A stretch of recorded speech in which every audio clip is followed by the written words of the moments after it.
मैं कपड़े की दुकान पर सुबह से लेकर शाम तक नौकरी किया करता था, जिसकी तनख्वाह मुझे आखिर में मिल जाया करती थी। महंगाई के इस दौर में अपनी तनख्वाह से घर चलाना मुश्किल होता जा रहा था। मैं अपने बच्चों की ज़रूरतें तो पूरी कर रहा था, मगर उनकी इच्छाएं पूरी करने से मजबूर था। मैं दिन रात इसे सोच और चिंता में घुलता रहता कि किस तरह मैं और ज़्यादा पैसे कमा सकूं और अपने बीवी बच्चों को खुशियां दे सकूं, क्योंकि मेरी तनख्वाह में दाल रोटी का खर्चा ही निकल रहा था। मेरे बच्चे छोटी छोटी खुशियों को तरसते रह जाते थे। मैं चाहता था कि मैं अपने घर वालों को एक अच्छी ज़िंदगी दे सकूं, मगर जिस तरह के हालात चल रहे थे, मुझे ऐसा होता नज़र नहीं आ रहा था। इस महंगाई के दौर में भी मेरे बच्चों की सारी ख्वाहिशें पूरी होती और हम एक खुशगवार ज़िंदगी गुजारते।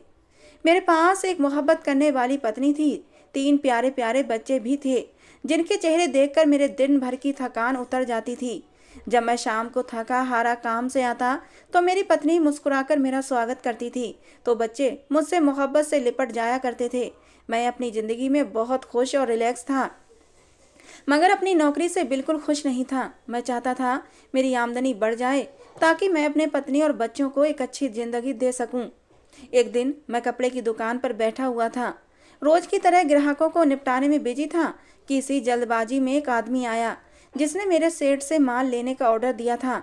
जब मैंने उस आदमी की तरफ देखा, तो मैं कुछ चौंक सा गया था, क्योंकि वो आदमी मुझे कुछ जाना पहचाना मालूम हो रहा था।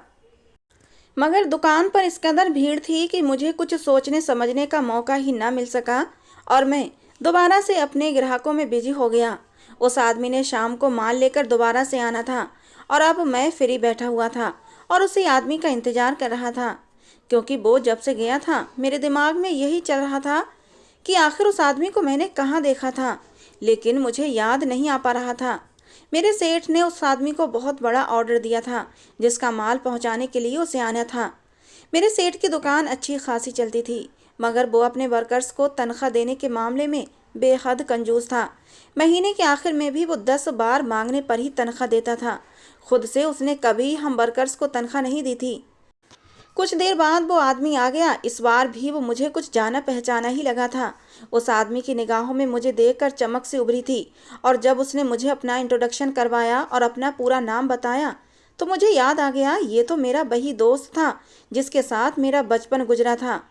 वो आदमी मेरे स्कूल के ज़माने का बहुत अच्छा दोस्त था। हम दोनों ही एक दूसरे को पहचान चुके थे। आज हम लोग बहुत सालों के बाद एक दूसरे से मिल रहे थे। मैंने फौरन दुकान बंद की और हम लोग पास बने एक चाय के होटल पर चले गए। वहां पहुंचकर हमने सबसे पहले 2 चाय लाने को कहा और उसके बाद हमने अपनी बातें शुरू कर दी। मुझे वो अपनी गुजरी जिंदगी के बारे में बता रहा था, साथ ही ये भी बता रहा था कि वो एक बहुत ही कामयाब आदमी बन चुका है। उसने अपना खुद का कारोबार शुरू किया था और उसमें कामयाब भी रहा।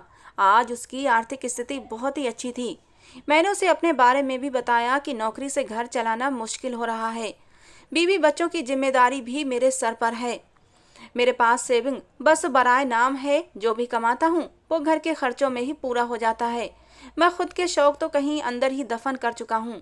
मेरे पास मेरे शौक पूरे करने के लिए पैसे नहीं हैं। मैंने अपनी परेशानी उसे बताई तो उसने फौरन मुझे ऑफर की कि मैं भी उसके साथ कारोबार में हिस्सेदार बन जाऊं। वो मेरी पूरी मदद करेगा। मैं एकदम ही शर्मिंदा हो गया और सोचने लगा कि मैंने उसे अपनी परेशानी का जिक्र क्यों किया, लेकिन उसने बिना किसी लालच के मुझे ऑफर कर दी। मैं तो बिल्कुल ही शर्मिंदा हो गया कि मेरा दोस्त क्या सोचेगा कि इतने सालों बाद वो मुझसे मिला और मैं उससे मदद मांगने के लिए अपनी परेशानी बताने लगा। उसने जब मुझे शर्मिंदा देखा तो उसने मुझे फौरन समझाया कि मुझे भी अपने कारोबार के लिए एक भरोसेमंद आदमी की ज़रूरत है, जिसकी तलाश मैं काफ़ी समय से कर रहा हूँ। मगर जो भी आदमी मुझे मिलता है पैसों में हेरा फेरी जरूर करता है, इसलिए मैं किसी भी नए आदमी पर भरोसा नहीं कर सकता।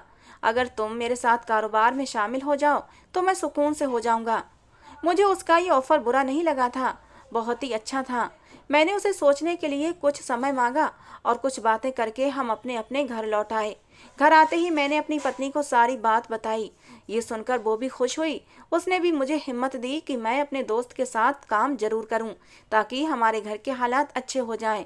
उसके कहने के अंदर की अंदाज की जो खुशी थी वो छुपाए नहीं छुप रही थी। मैंने उसकी तरफ देखा और मेरे दिल में उसके लिए मोहब्बत और भी बढ़ गई, क्योंकि मैं अच्छे से जानता था कि मेरी पत्नी मेरी सीमित आमदनी की वजह से अपनी ना जाने कितनी ख्वाहिशों को अपने दिल में ही दबा लेती है, मगर कभी शिकवा नहीं करती। मैंने उसी वक्त अपने दोस्त के साथ काम करने का फैसला कर लिया, और ये फैसला करते हुए मैं अंदर से सुकून महसूस कर रहा था, क्योंकि मैं जानता था अब हमारे दिन बदल जाएंगे। बस मुझे अब मेहनत करनी थी। मैंने उसी वक्त फैसला किया कि कल ही मैं उससे मिलूंगा और अपना फैसला उसे सुना दूंगा।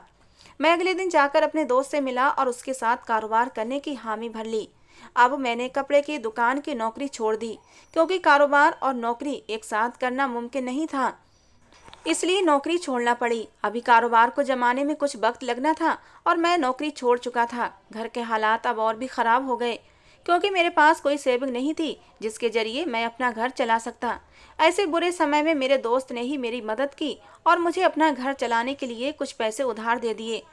मैं उसका जितना भी एहसानमंद होता उतना कम था, क्योंकि जब बुरा वक्त पड़े तो अपने भी साथ छोड़ जाते हैं। तो ऐसे समय में मेरा दोस्त मेरे काम आ रहा था। अब वो अक्सर मेरे घर भी आने लगा था, क्योंकि उसके घर में कोई नहीं था, वो अकेला ही रहता था। उसके माँ बाप बहुत पहले मर चुके थे, उसने अभी तक शादी नहीं की थी। यही वजह थी कि वो अपने घर में बिल्कुल ही अकेला रहता था। अब जब से मैं उसके साथ कारोबार में शामिल हुआ था तो वह मेरे घर आने लगा था। वो जब भी मेरे घर आता मैं उसका अच्छे से स्वागत करने की कोशिश करता, क्योंकि मैं उसका बड़ा ही एहसानमंद था। वो अक्सर मुझसे कहता कि वो बाहर का खाना खा खा कर थक चुका है, तो मैं अपनी पत्नी से कहकर उसकी फरमाइश पर उसका मनपसंद खाना बनवाता, और वो बहुत ही खुश होता, खाने की खूब सारी तारीफ़ें भी करता। और मैं खुश होता कि चलो मेरा दोस्त मेरे घर की वजह से घर का खाना नसीब हो रहा है। जैसे जैसे समय आगे बढ़ा मैं अपने कारोबार में बिजी होता जा रहा था। मेरा कारोबार बढ़ता ही जा रहा था। अब मेरे पास घर को देने के लिए ज़्यादा समय नहीं होता था। मैं अपना ज़्यादातर समय अपने काम पर ही देना चाहता था, क्योंकि मेरे बीवी बच्चों ने बहुत ही गरीबी में ज़िंदगी गुजारी थी। मैं उन्हें हर कीमत पर अच्छी ज़िंदगी देना चाहता था। यही वजह थी कि मैं अपने कारोबार की तरक्की के लिए दिन रात मेहनत कर रहा था। मेरी मेहनत का ये नतीजा निकला कि मेरा कारोबार दिन दूनी और रात चौगनी तरक्की करता चला गया। मेरे घर में रुपये पैसे की खूब रेलपेल होने लगी थी, मगर मैंने अपने कारोबार को और भी बढ़ाने के चक्कर में लगा हुआ था। कहते हैं कि इंसान लालच में पड़ जाए तो उसकी लालच की भूख कभी नहीं मिटती, और मेरे साथ भी यही हुआ था। मैं और ज़्यादा से ज़्यादा की लालच में आगे बढ़ता ही जा रहा था और अपने घर से बिल्कुल ध्यान हटा चुका था। पहले मेरे घर की हालत बहुत बुरी थी।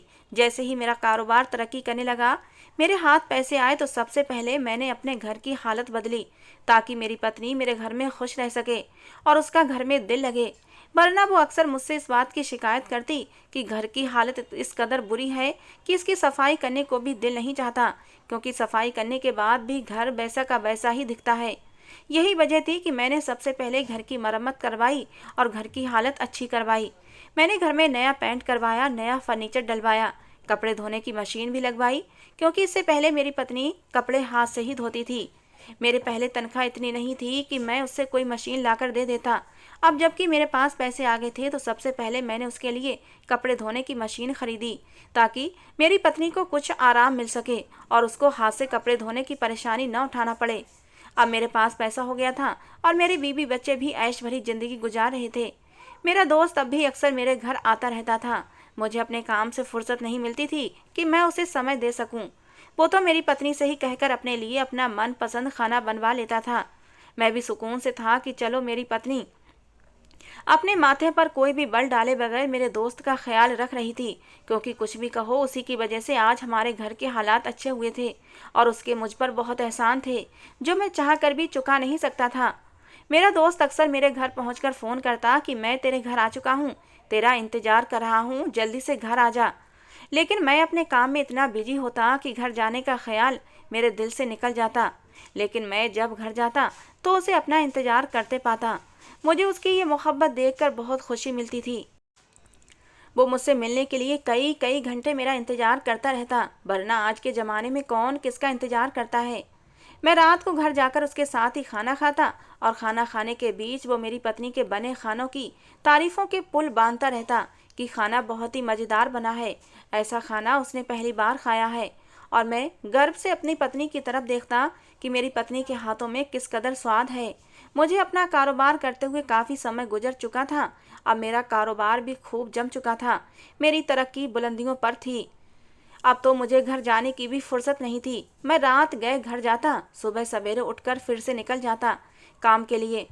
मैंने अपनी पत्नी और अपने बच्चों को हर ऐशो आराम दे रखा था और वो अपनी ऐशो आराम भरी जिंदगी मज़े से गुजार रहे थे। मगर उन्हीं दिनों जब मेरी ज़िंदगी में सुकून के दिन आए थे और मैं अपनी ज़िंदगी में खुश था कि मेरे साथ एक ऐसा हादसा हुआ जिसने मेरी ज़िंदगी का सुकून तहस नहस करके रख दिया। मेरा सारा माल जिस गोदाम में रखा था, उस गोदाम में शॉर्ट सर्किट होने की वजह से आधी रात को आग लग गई और जब तक आग की खबर मुझे मिली, मेरा पूरा गोदाम जलकर राख हो चुका था।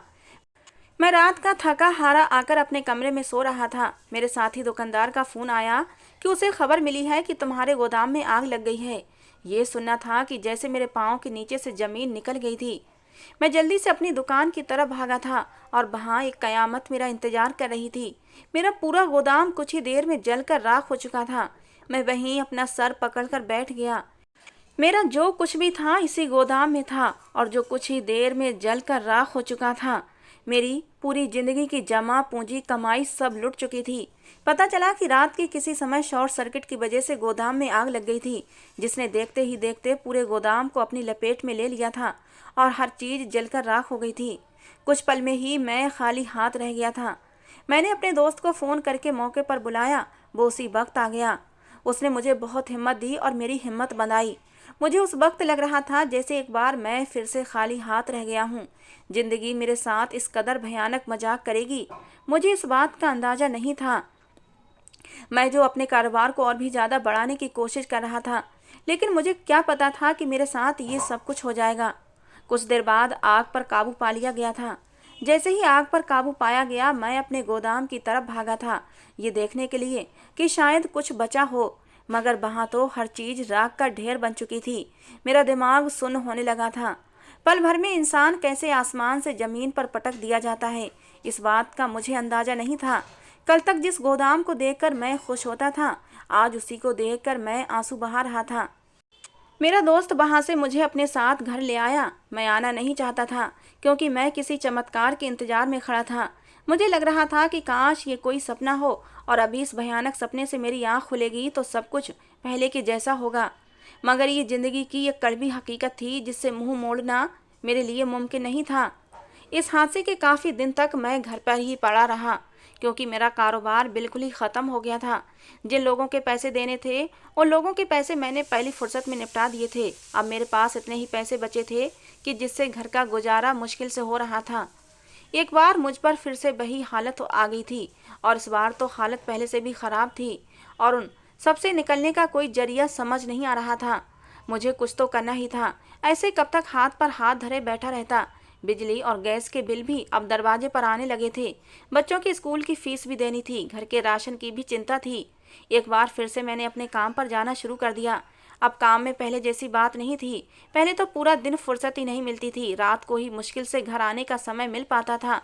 अब पूरा दिन हाथ पर हाथ धरे बैठा रहता क्योंकि मेरा पूरा माल जलकर राख हो चुका था। अब मेरे पास कुछ ना था जिसके बलबूते पर मैं अपना कारोबार कर सकता। ऐसे ही एक दिन मैं अपनी दुकान पर मायूस बैठा हुआ था। दुकान पर बिल्कुल भी दिल नहीं लग रहा था क्योंकि काम बिल्कुल नहीं था। एक दो जगह से पैसे मिलने की उम्मीद भी थी, लेकिन अभी वो लोग पैसे नहीं दे रहे थे। आज मुझे अपनी तबीयत भी कुछ ठीक महसूस नहीं हो रही थी, तो मैं दुकान बंद करके घर जाने का फैसला करने लगा क्योंकि खाली दुकान पर बैठना दिल को और भी ख़राब कर रहा था। कुछ देर बाद दुकान बंद की और घर की तरफ चल दिया। घर के बाहर पहुंचा तो घर का दरवाज़ा खुला हुआ था। मुझे इस वक्त घर का दरवाज़ा खुला देखकर हैरत हुई कि दरवाज़ा क्यों खुला है, क्योंकि इस वक्त तो बच्चे स्कूल में होते थे। मुझे अपनी पत्नी की लापरवाही पर बहुत गुस्सा आया क्योंकि इस वक्त वो घर पर अकेली होती थी और अक्सर सो जाया करती थी।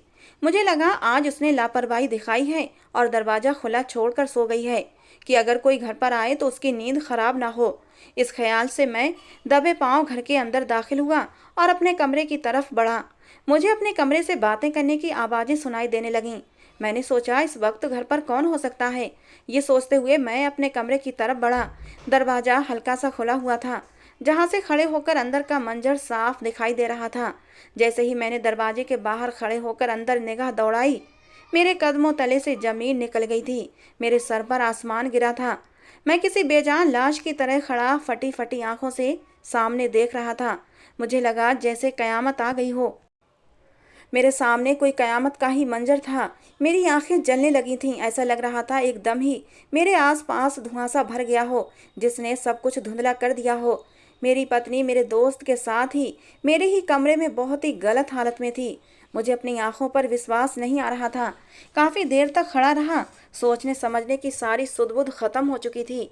एकदम ही मेरी पत्नी की नज़र मुझ पर पड़ी तो वो अपनी जगह से उठकर खड़ी हो गई और फटी फटी आंखों से मुझे देखने लगी। मेरी पत्नी को इस तरह दरवाजे की तरफ देखने पर मेरे दोस्त ने भी मुड़कर देखा था तो वो भी बदहवास हो गया। उन दोनों को ही उम्मीद नहीं थी कि मैं इस वक्त घर आ जाऊंगा, उन दोनों को ऐसे हुलिये में देख लूंगा। आज तक की बात मेरे वहमो गुमान में भी नहीं थी। मैंने अपनी ज़िंदगी में कभी ऐसा मंजर देख नहीं सकता था जो मेरी आंखों की पुतलियों को जमा देता। जिस मंजर को देखने के बाद मैं सांस भी नहीं ले पा रहा था। मैं बहुत ही गुस्से की हालत में अपनी पत्नी की तरफ बढ़ा था। उसे बाजू से पकड़कर अपने सामने किया। वो मुझसे नजरें नहीं मिला पा रही थी। मुझे अपने दोस्त का इतना दुख नहीं था जितना दुख मुझे अपनी पत्नी की बेवफाई का था। उसकी बेवफाई ने मुझे जैसे अंदर तक झंझोड़ कर रख दिया था। अब कुछ भी पूछने या सोचने समझने की कोई गुंजाइश ही नहीं थी और ना ही इस वक्त मेरे पास कोई शब्द मौजूद थे। मैंने बस उसका हाथ पकड़ा और उसे घर के बाहर निकाल दिया। मेरी पत्नी अब मेरे आगे हाथ जोड़ रही थी और मुझसे माफ़ी मांगने लगी, मगर मैं इस कदर गुस्से में अंधा हो चुका था। मैं चाहता था कि दोनों जल्द से जल्द मेरी नज़रों के सामने से हट जाएं। कहीं ऐसा ना हो कि मैं गुस्से में कोई बड़ा कदम उठा लूं। पता चला कि इस वक्त गुस्से में उन दोनों को कत्ल ही ना कर दूं। मैं उस वक्त खुद पर काबू पाए हुए था और उन दोनों को धक्के देकर घर से निकाल दिया। मुझे अपने दोस्त पर भी दुख हुआ था, जिसे मैं अपना दोस्त समझता रहा।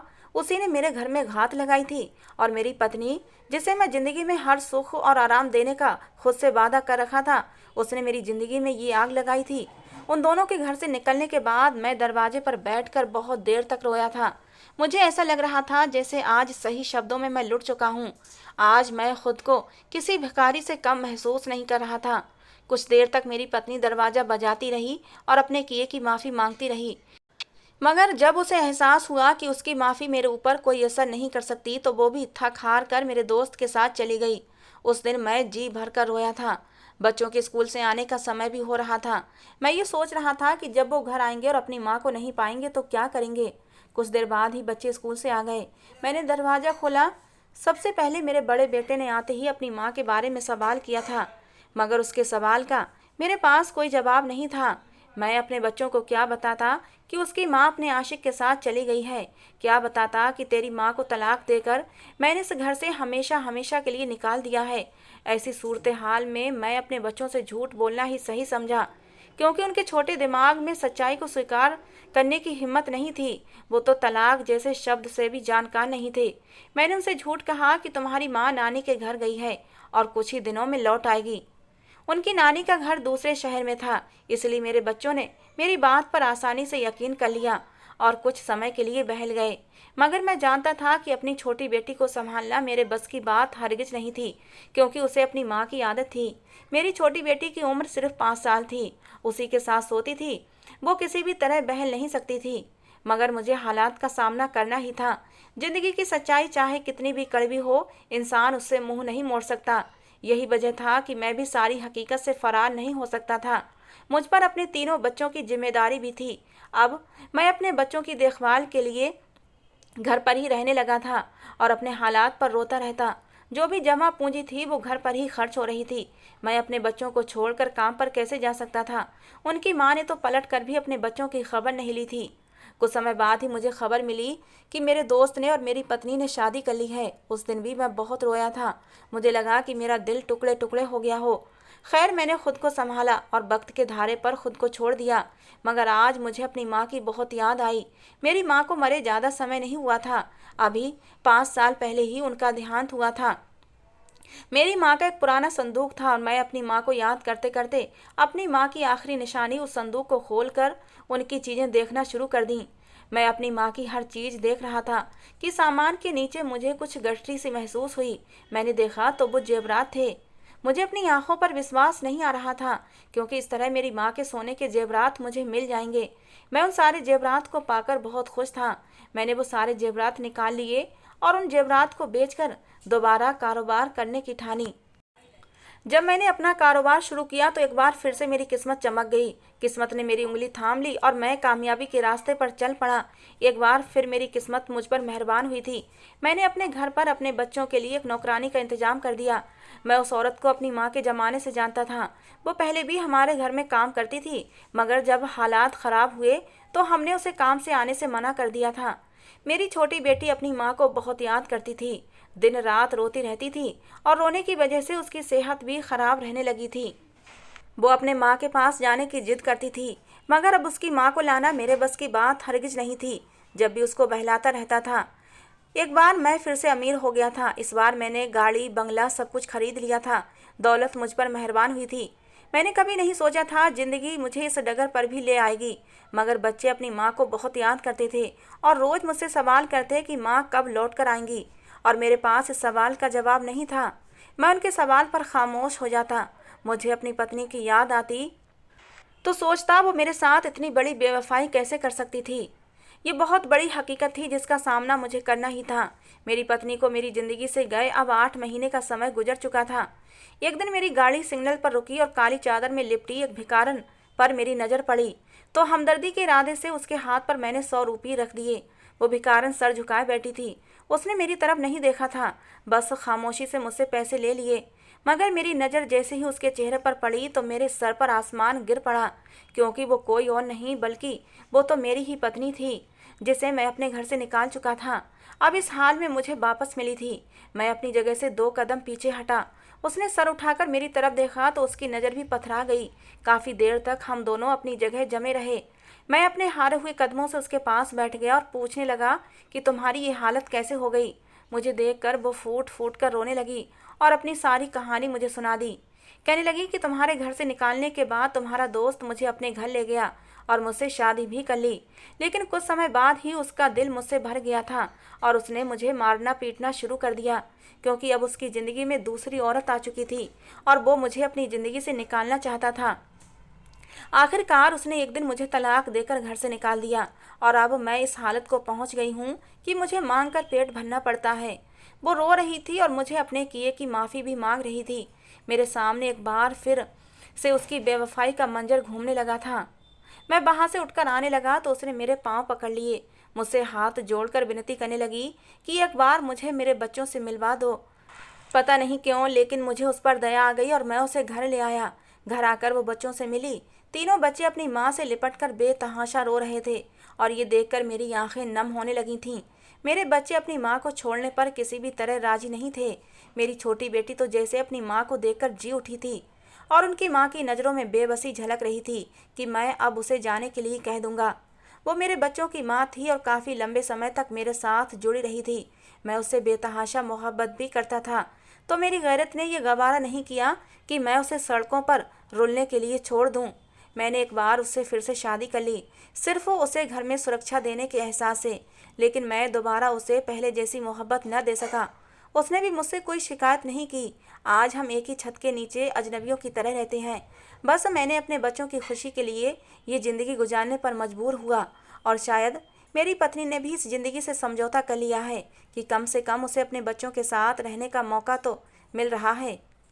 दोस्तों, आज की हमारी ये कहानी कैसी लगी ज़रूर बताना। पसंद आई हो तो प्लीज़ लाइक करना। रोज़ एक नई कहानी सुनने के लिए हमारे चैनल को भी सब्सक्राइब करना। मिलते हैं दोस्तों एक नई कहानी के साथ।